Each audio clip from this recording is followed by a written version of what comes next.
हज़रत अबू हुरैरा ने, हज़रत तो नहीं लखनऊ वाले किसी को कहते, बस चारदा मासूमीन को लखनऊ वाले हज़रत कहते हैं, और अगर कोई कह दे तो बड़ी पाबंदी।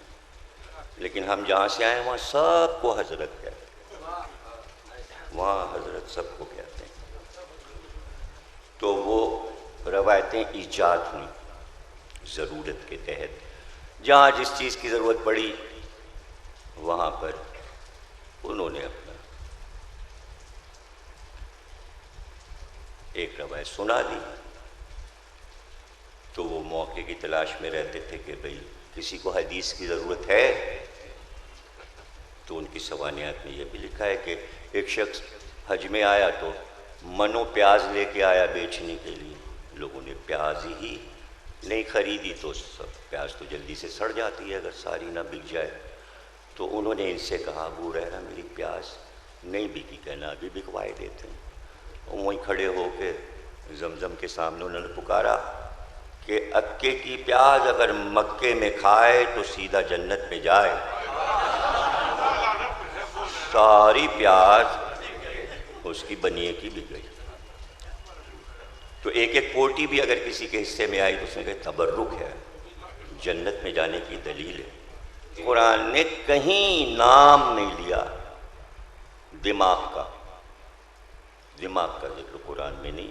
अक्ल का जिक्र है कई सौ जगह, लेकिन अक्ल तो दिमाग में होती, लेकिन कुरान ने दिमाग का जिक्र नहीं किया। तो बहस चली तो मुझसे किसी ने कहा कि ज़रा ये मजलिस में पढ़ दीजिएगा कि कुरान में दिमाग का जिक्र क्यों नहीं है। तो मैंने कहा अल्लाह ने जान के दिमाग का जिक्र कुरान में नहीं किया,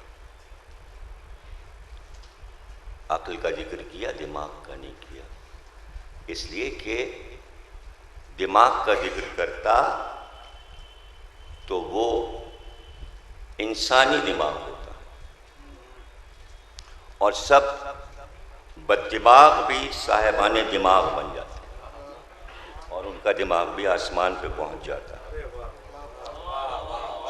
इसलिए अल्लाह ने दिमाग का जिक्र नहीं किया कि कुरान का दिमाग अली है।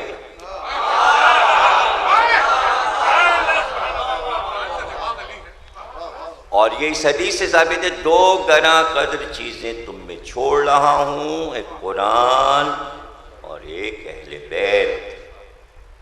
दो को इसलिए साथ किया कि अगर कोई ये कहे क़यामत तक कि फलां चीज़ कुरान में नहीं है, तो एक तरफ कुरान ये दावा करे कि हर खुश्को तर मुझ में मौजूद है, और फिर आप ढूंढिए और वो चीज़ ना मिले, तो ये क्या कुरान की माज़अल्लाह नाकामयाबी है? तो उसका जवाब ये है कि इसीलिए कहा है कुरान और अहले बैत, जो कुरान में ना मिले वो इनसे पूछ लेना।